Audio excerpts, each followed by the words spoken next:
नमस्कार मोर प्रिय बंधु माने राधे राधे बंधु माने आपण मानंगो आमर धार्मिक चैनल साई विजन ने आउ थरे स्वागत।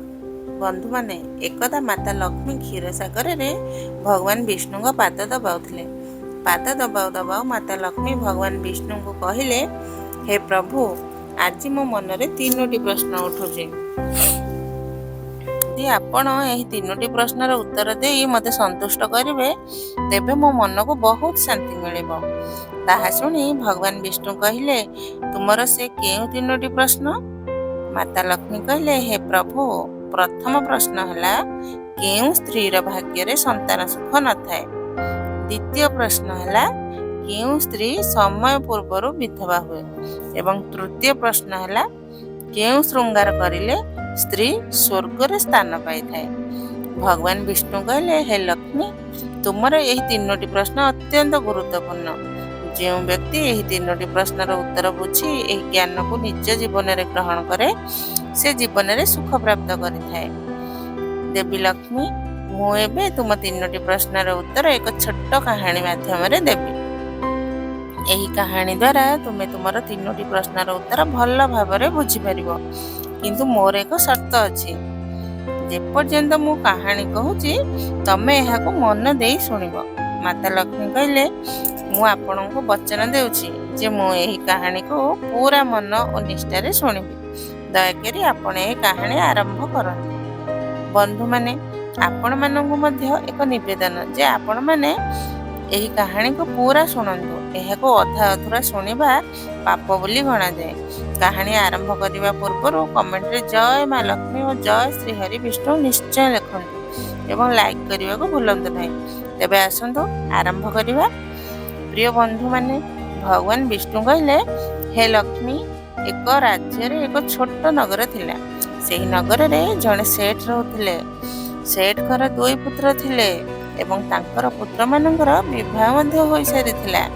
सेठ का पत्नी और तांको बड़ पुत्र उभयंकर स्वभाव दुष्ट प्रकृतिर थिला। तेणु सेठ का पत्नी तांको बड़ पुत्रर पत्नी को बहुत स्नेह करथिले। किंतु सेठ का छोट पुत्रर पत्नी बहुत भल स्वभावर थिले एवं से जणे पतिव्रता स्त्री मध्ये थिले। से घरर समस्त काम एकाकी करुथिले। तथापि सेठ का पत्नी और बड़ पुत्रर पत्नी छोट बहु को सर्वदा अपमान करथिले। भगवान विष्णु आगे कहिले, लक्ष्मी सेठ का बड़ पुत्रर बहुंकर एक पुत्र थिला आ छोट बहुर एक कन्या थिला। सेठ का पत्नी सर्वदा पुत्र नहीं छोट बहु को ताना मारुथिले।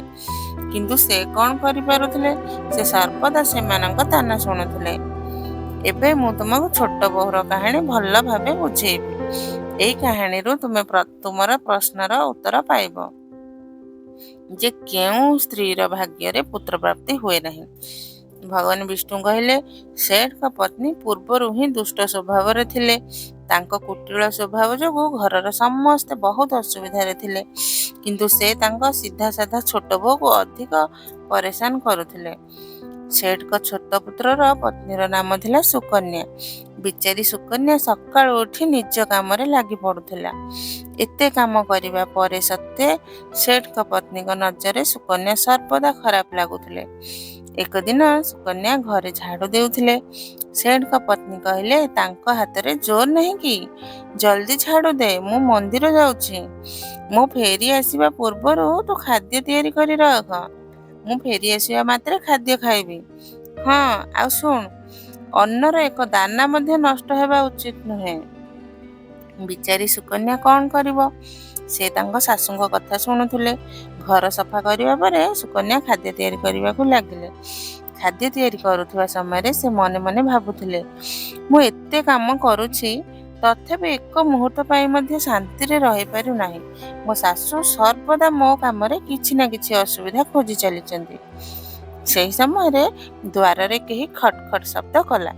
सुकन्या भाबिले, एबे तो खाद्य शस्य तैयारी होईछि, लागुछि मो सासु आज जल्दी फेरी आसीचंती। जेतेबेले सुकन्या द्वार खोलिले से देखिले कि द्वार बाहर जणे सन्यासी महात्मा ठिया होइचंती। से साधु महाराज सुकन्या को कहिले, बेटी तोर सुहाग अमर रहो, बाबा को किछि खाद्य खुआई दे। ମୋତେ ବହୁତ ଭୋକ ଲାଗୁଛି। ଭଗବାନ ବିଷ୍ଣୁ କହିଲେ, ହେ ଲକ୍ଷ୍ମୀ, ସୁକନ୍ୟା ବହୁତ ସୁଶୀଳ ଓ ସଂସ୍କାରୀ ଥିଲେ। ସେ ଭାବିଲେ ସାଧୁ ମହାରାଜକୁ ଖାଦ୍ୟ ଖୁଆଇବି, କିନ୍ତୁ ଯଦି ମୋ ଶାଶୁ ଆସିଯାଆନ୍ତି ତେବେ ମୋର ଅବସ୍ଥା ଖରାପ ହେବ। କିଛି ସମୟ ଚିନ୍ତା କରିବା ପରେ ସୁକନ୍ୟା ସାଧୁଙ୍କୁ ଘର ଭିତରକୁ ଆସିବାକୁ କହିଲେ। ସେହି ସମୟରେ ସୁକନ୍ୟାଙ୍କ ମନରେ ଚିନ୍ତା ଆସିଲା ଯେ ଶାଶୁଙ୍କୁ ଡରିବା କାହିଁ? ଯଦି ମୋ ଶାଶୁ ଆସି କିଛି କହିବେ, ମୁଁ କହିଦେବି ଯେ ମୁଁ ମୋ ଅଂଶର ଖାଦ୍ୟ ଏଇ ମହାତ୍ମାଙ୍କୁ ଦେଉଛି। ଭଗବାନ ବିଷ୍ଣୁ କହିଲେ, ଏହା ଭାବି ସୁକନ୍ୟା ସାଧୁଙ୍କୁ ଘର ଭିତରକୁ ନେଇଗଲେ ଓ ଅତିଥି ଧର୍ମ ପାଳନ କରି ସାଧୁଙ୍କୁ ଖାଦ୍ୟ ଖୁଆଇବାକୁ ଲାଗିଲେ। ସାଧୁ ଖାଦ୍ୟ ଖାଉଥିବା ବେଳେ ସୁକନ୍ୟାଙ୍କ ଶାଶୁ ଆସି ପହଞ୍ଚିଲେ। ସାଧୁଙ୍କୁ ଘର ଭିତରେ ବସି ଖାଦ୍ୟ ଖାଉଥିବା ଦେଖି ତାଙ୍କର ରାଗ ସପ୍ତମ ଆକାଶରେ ପହଞ୍ଚିଗଲା। ସେ ସାଧୁ ମହାରାଜଙ୍କୁ କହିଲେ, ଏଠାରେ କି କୌଣସି ଭଣ୍ଡାର କିମ୍ବା ଭୋଜି ଚାଲିଛି ଯେ ତୁ ରାସ୍ତାରୁ ଆସୁଥିବା ଭିକାରୀମାନଙ୍କୁ ଘରେ ବସାଇ ଖୁଆଉଛୁ? ସୁକନ୍ୟା ତାଙ୍କ ଶାଶୁଙ୍କୁ ଅଟକାଇବାକୁ ବହୁତ ଚେଷ୍ଟା କଲେ, କିନ୍ତୁ ସେହି ଦୁଷ୍ଟ ସ୍ତ୍ରୀ ସାଧୁଙ୍କୁ ଧକ୍କା ମାରି ଘରୁ ବାହାର କରିଦେଲେ ଓ ତାଙ୍କ ଖାଦ୍ୟ ଫୋପାଡ଼ି ଦେଲେ। ଏହାପରେ ତାଙ୍କର ରାଗ ସୁକନ୍ୟା ଉପରେ ପଡ଼ିଲା। ସେ କହିଲେ, ଆରେ ଦୁଷ୍ଟ ମହିଳା, ମୁଁ ତତେ କହିଥିଲି ଯେ ଅନ୍ନର ଏକ ଦାନା ମଧ୍ୟ ନଷ୍ଟ ହେବା ଉଚିତ ନୁହେଁ, କିନ୍ତୁ ତୁ ସେ ଭିକାରୀକୁ ଏତେ ଖାଦ୍ୟ ଦେଇଦେଲୁ। ଭଗବାନ ବିଷ୍ଣୁ କହିଲେ, ହେ ଲକ୍ଷ୍ମୀ, ସୁକନ୍ୟା ଭୟଭୀତ ହୋଇ କହିଲେ, ଶାଶୁମା, ମୁଁ ସାଧୁଙ୍କୁ ମୋ ଅଂଶର ଖାଦ୍ୟ ଦେଇଛି, ଏଥିରେ ଏତେ ରାଗିବାର କ'ଣ କାରଣ? ଶାସ୍ତ୍ର କହେ ଦ୍ୱାରକୁ ଆସିଥିବା ଅତିଥିଙ୍କୁ କେବେ ଖାଲି ହାତରେ ଫେରାଇବା ଉଚିତ ନୁହେଁ। ଏହିପରି ବହୁ ସମୟ ଧରି ଶାଶୁ ବୋହୂଙ୍କ ମଧ୍ୟରେ ଝଗଡ଼ା ଚାଲିଲା। ଶେଷରେ ସେହି କୁଟିଳ ଶାଶୁ ସୁକନ୍ୟାକୁ ଧକ୍କା ମାରି ଘରୁ ବାହାର କରିଦେଲେ। ବିଚାରୀ ସୁକନ୍ୟା କାନ୍ଦି କାନ୍ଦି ଦ୍ୱାର ଠକ୍ ଠକ୍ କରୁଥିଲେ, କିନ୍ତୁ ତାଙ୍କ ଶାଶୁଙ୍କ ହୃଦୟ ପଥର ପରି ହୋଇଗଲା। ତାଙ୍କ ମନ ତିଳେ ମଧ୍ୟ ନରମ ହେଲା ନାହିଁ। ଏବେ ସୁକନ୍ୟାଙ୍କ ପାଖରେ ଏକମାତ୍ର ଉପାୟ ଥିଲା ଯେ ସେ ନିଜ ମାଉସୀ ଘରକୁ ଫେରିଯିବେ। ଭଗବାନ ବିଷ୍ଣୁ କହିଲେ, ଏହିପରି ସୁକନ୍ୟା ଦୁଃଖୀ ହୋଇ ନିଜ ମାଉସୀ ଘର ଆଡ଼େ ବାହାରି ପଡ଼ିଲେ। ରାସ୍ତାରେ ଏକ ଘନ ଜଙ୍ଗଲ ମଧ୍ୟ ପଡ଼ୁଥିଲା। ସୁକନ୍ୟା ଭୋକ ଓ ତୃଷ୍ଣାରେ ତଡ଼ିତ ହୋଇ ମାଉସୀ ଘର ଆଡ଼େ ଚାଲିଥାନ୍ତି। ହଠାତ୍ ଜୋରରେ ମେଘ ଗର୍ଜିଲା ଓ ମୂଷଳ ଧାରାର ବର୍ଷା ଆରମ୍ଭ ହେଲା। ବର୍ଷାରୁ ବଞ୍ଚିବା ପାଇଁ ସୁକନ୍ୟା ଏକ ଗଛ ତଳେ ଆଶ୍ରୟ ନେଲେ, କିନ୍ତୁ ବର୍ଷାର ବେଗ ଏତେ ଜୋରରେ ଥିଲା ଯେ ବଞ୍ଚିବା କଷ୍ଟକର ହୋଇପଡ଼ିଲା। ସେହି ଗଛର ମୂଳରେ ଏକ କଟୁର ଥିଲା। ସୁକନ୍ୟା ଭାବିଲେ ଯେ ବର୍ଷା ବନ୍ଦ ହେବା ପରେ ସେ ବାହାରି ଆସିବେ, ତେଣୁ ସେ ସେହି କଟୁର ଭିତରେ ଲୁଚିଗଲେ। ଭଗବାନ ବିଷ୍ଣୁ କହିଲେ, ଯେତେବେଳେ ସୁକନ୍ୟା ସେହି କଟୁର ଭିତରେ ପଶିଲେ, ସେଠାରେ ତାଙ୍କୁ ଜଣେ ସନ୍ଥ ମିଳିଲେ। ସନ୍ଥ କହିଲେ, ବେଟି, କାନ୍ଦ ବନ୍ଦ କର। ମୁଁ ଜାଣେ ଯେ ତୋ ଘର ଲୋକ ତୋର ଅସମ୍ମାନ କରିଛନ୍ତି, କାରଣ ସେମାନେ ଦୁଷ୍ଟ ପ୍ରକୃତିର। ସେମାନେ ତୋତେ ତାନା ମାରନ୍ତି, କାରଣ ତୋ ଜେଠାଣୀଙ୍କୁ ପୁତ୍ର ପ୍ରାପ୍ତ ହୋଇଛି, କିନ୍ତୁ ତୁ ଏପର୍ଯ୍ୟନ୍ତ ଗୋଟେ ପୁତ୍ର ପାଇନାହୁଁ। ତେଣୁ ଚିନ୍ତା କର ନାହିଁ, ମୁଁ ତୋତେ ଏକ କାଗଜ ଦେଉଛି। ଏହି ପର୍ଚିରେ ଲେଖାଥିବା ଉପାୟକୁ ପୁରା ନିଷ୍ଠାରେ କର, ତେବେ ତୁମେ ଏକ ଗୁଣବାନ ପୁତ୍ର ପାଇବ। ସେହି ସନ୍ଥ ମହାତ୍ମା ପର୍ଚି ଦେଇ ସେଠାରୁ ଅନ୍ତର୍ଦ୍ଧାନ ହେଲେ।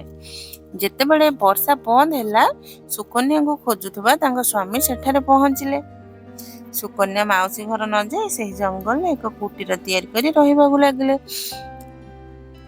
ଏକ ଦିନ ସୁକନ୍ୟାଙ୍କୁ ପୁତ୍ରର ଖ୍ୟାଲ ଆସିଲା। ସେ ଭାବିଲେ, ଯଦି ମୋ ପାଖରେ ମଧ୍ୟ ଏକ ପୁତ୍ର ଥାନ୍ତା, ତେବେ ଶାଶୁ ଘରେ ମୋର ମଧ୍ୟ ସମ୍ମାନ ହେଉଥାନ୍ତା। ଏହା ଭାବୁଥିବା ବେଳେ ତାଙ୍କୁ ସନ୍ଥଙ୍କ ଦେଇଥିବା ପର୍ଚିର କଥା ମନେ ପଡ଼ିଲା। ଯେତେବେଳେ ସୁକନ୍ୟା ପୁତ୍ର ପ୍ରାପ୍ତି ପାଇଁ ସେହି ପର୍ଚି ପଢ଼ିଲେ, ତାହାରେ ଲେଖା ଥିଲା, ବେଟି, ପୁତ୍ର ପ୍ରାପ୍ତି ପାଇଁ ସ୍ତ୍ରୀମାନେ ସର୍ବଦା ରାତିରେ ପୁରୁଷଙ୍କ ବାମ ପାର୍ଶ୍ୱରେ ଶୋଇବା ଉଚିତ। ଏହା କଲେ କିଛି ସମୟ ପରେ ବାମ କର୍ବଟରେ ଶୋଇଲେ ନାକର ଡାହାଣ ସ୍ୱର ଓ ଡାହାଣ କର୍ବଟରେ ଶୋଇଲେ ନାକର ବାମ ସ୍ୱର ଚାଲୁ ହୁଏ। ଯେତେବେଳେ ପୁତ୍ର ପ୍ରାପ୍ତିର ଇଚ୍ଛା ହୁଏ, ସେହି ସମୟରେ ମିଳନ ପୂର୍ବରୁ ନିଶ୍ଚିତ କରିବା ଉଚିତ ଯେ ପୁରୁଷଙ୍କର ଡାହାଣ ସ୍ୱର ଓ ସ୍ତ୍ରୀର ବାମ ସ୍ୱର ଚାଲୁ ହେଉଛି। ସେହି ସମୟରେ ଗର୍ଭଧାରଣ କଲେ ନିଶ୍ଚିତ ଭାବେ ପୁତ୍ର ପ୍ରାପ୍ତି ହୁଏ। ଏହାର ବିପରୀତ ସ୍ୱର ଚାଲିଲେ କନ୍ୟା ପ୍ରାପ୍ତି ହୁଏ। ପର୍ଚିରେ ଆଗକୁ ମଧ୍ୟ ଲେଖାଥିଲା, ମାସିକ ଧର୍ମ ଆରମ୍ଭ ହେବାର ପ୍ରଥମ 4 ଦିନ ମିଳନ କଲେ ପୁରୁଷ ରୋଗଗ୍ରସ୍ତ ହୁଏ। ପଞ୍ଚମ ରାତିରେ ମିଳନ କଲେ କନ୍ୟା ପ୍ରାପ୍ତି ହୁଏ। ଷଷ୍ଠ ରାତିରେ ମିଳନ କଲେ ପୁତ୍ର ପ୍ରାପ୍ତି ହୁଏ।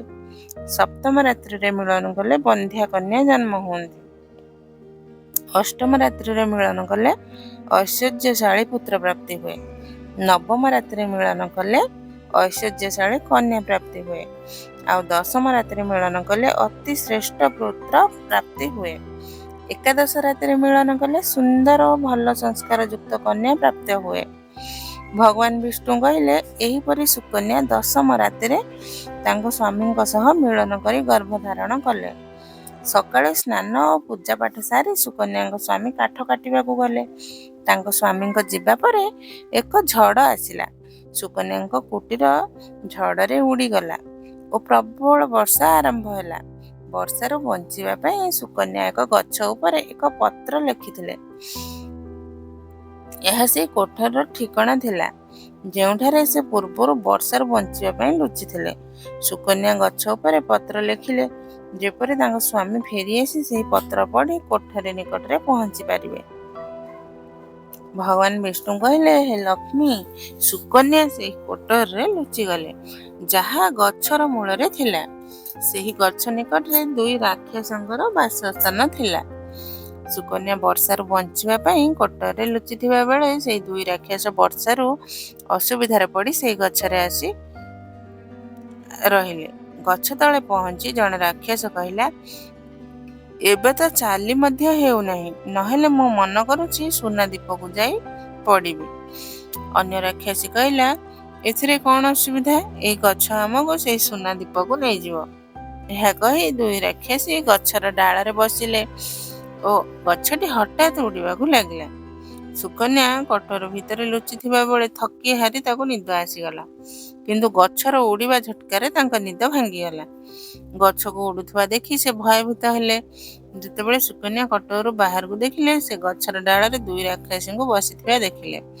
ଶେଷରେ ସୁକନ୍ୟା ପରିସ୍ଥିତି ସହ ସମଝୋତା କଲେ ଓ ଭାବିଲେ ଯାହା ହେବ ଭଲ ହେବ। କିଛି ସମୟ ଉଡ଼ଣା ପରେ ଗଛଟି ସୁନା ଦୀପରେ ପହଞ୍ଚି ଅବତରଣ କଲା। ଦୁଇ ରାକ୍ଷସୀଙ୍କୁ ଭୋକ ଲାଗୁଥିବାରୁ ସେମାନେ ଶିକାର ଖୋଜିବାକୁ ଚାଲିଗଲେ।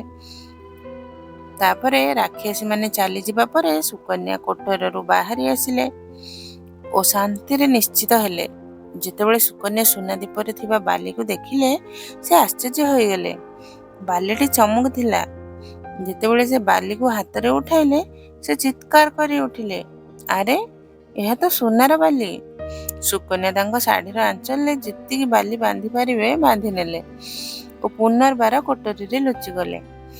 ଭଗବାନ ବିଷ୍ଣୁ କହିଲେ, ସୁକନ୍ୟା କୋଠରୀକୁ ଫେରି ଆସିବା ମାତ୍ରେ ଦୁଇ ରାକ୍ଷସ ଗଛ ଉପରେ ଫେରି ଆସିଲେ। ସେମାନେ ଆପସରେ କହିଲେ, ଆଜି ତ ପେଟ ପୂରା ଖାଇସାରିଛୁ, ଏବେ ଚାଲ ଫେରିଯିବା। ଏହା କହି ଗଛଟି ପୁନର୍ବାର ଉଡ଼ି ସେହି ସ୍ଥାନକୁ ଫେରିଗଲା। ଯେଉଁଠୁ ଏହା ଉଡ଼ିଥିଲା ସେଇଠିକି ଗଲା। ସୁକନ୍ୟା କୋଠରୀରେ ଲୁଚି ରହିଥିଲେ ଯେପର୍ଯ୍ୟନ୍ତ ରାକ୍ଷସୀମାନେ ଗଛ ଛାଡ଼ି ଚାଲି ନ ଗଲେ। ରାକ୍ଷସୀମାନେ ଚାଲିଯିବା ମାତ୍ରେ ସୁକନ୍ୟା ସୁନାର ବାଲି ନେଇ କୋଠରୀରୁ ବାହାରି ଆସିଲେ। ସେ ମନେ ମନେ ଭାବିଲେ, ଏତେ ସୁନା ଦେଖି ମୋ ଶାଶୁ ଖୁସି ହେବେ। ମୁଁ ଏବେ ଶାଶୁ ଘରକୁ ଫେରିବି ଓ ମୋ ଶାଶୁଙ୍କୁ ଏହି ସୁନା ଦେବି। ତାପରେ ସେ ମୋତେ ଆଉ ଘୃଣା କରିବେ ନାହିଁ, ବରଂ ମୋତେ ସ୍ନେହ କରିବେ। ଭଗବାନ ବିଷ୍ଣୁ କହିଲେ, ସୁକନ୍ୟା ଏହା ଭାବୁଥିବା ବେଳେ ତାଙ୍କ ସ୍ୱାମୀ ତାଙ୍କୁ ଖୋଜୁଥାନ୍ତି। ସେହି କୋଠରୀ ଆଡ଼େ ଆସି ପହଞ୍ଚିଲେ। ସୁକନ୍ୟା ତାଙ୍କ ସ୍ୱାମୀଙ୍କୁ ସମସ୍ତ ଘଟଣା କହିଲେ ଓ ତାଙ୍କ ସହ ଶାଶୁଙ୍କୁ ଫେରି ଶାଶୁଙ୍କୁ କହିଲେ, ଦେଖନ୍ତୁ ଶାଶୁମା, ମୁଁ ଆପଣଙ୍କ ପାଇଁ କ'ଣ ଆଣିଛି।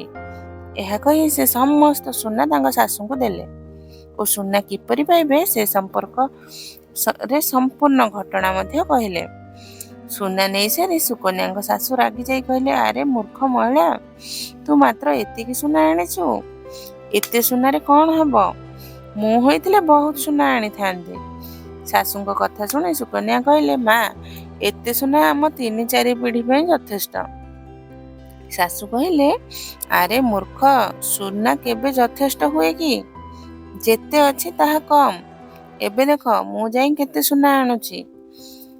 ଭଗବାନ ବିଷ୍ଣୁ କହିଲେ, ତାଙ୍କ ଶାଶୁଙ୍କୁ ବହୁତ ବୁଝାଇବାକୁ ଚେଷ୍ଟା କଲେ, କିନ୍ତୁ ସେହି ଲୋଭୀ ଦୁଷ୍ଟ ସ୍ତ୍ରୀ ଗୋଟିଏ କଥା ମଧ୍ୟ ବୁଝିଲେ ନାହିଁ।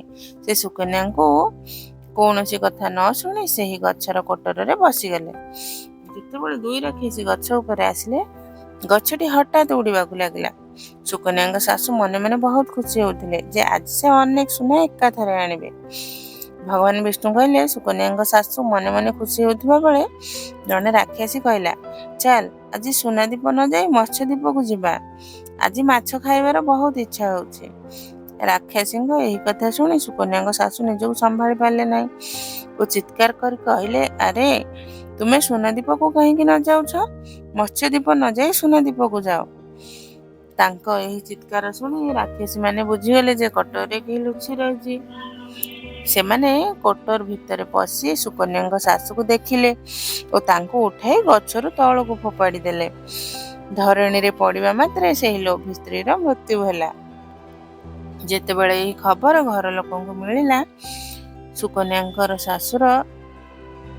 ଶ୍ୱଶୁର ସୁକନ୍ୟାଙ୍କ ପାଖକୁ ଆସି କହିଲେ, ବେଟି, ମୁଁ ତୁମକୁ ପୂର୍ବରୁ ବୁଝାଉଥିଲି ଯେ ଏପରି କାମ କର ନାହିଁ। କାହାକୁ ଲୋଭ କରିବା ଉଚିତ ନୁହେଁ। ବୋହୂମାନେ ଝିଅ ପରି ହୁଅନ୍ତି, ସେମାନଙ୍କୁ ସ୍ନେହ ଦେବା ଉଚିତ। କିଛି କଥା ନ ଶୁଣି ତାକୁ ତାର କର୍ମର ଫଳ ମିଳିଗଲା।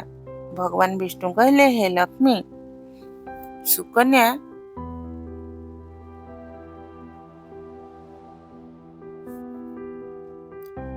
ତାପରେ ଭଗବାନ ବିଷ୍ଣୁ କହିଲେ, ଏହିପରି ଭାବରେ ସୁକନ୍ୟା ତାଙ୍କ ସ୍ୱାମୀଙ୍କ ସହ ସୁଖରେ ଜୀବନ ଯାପନ କଲେ।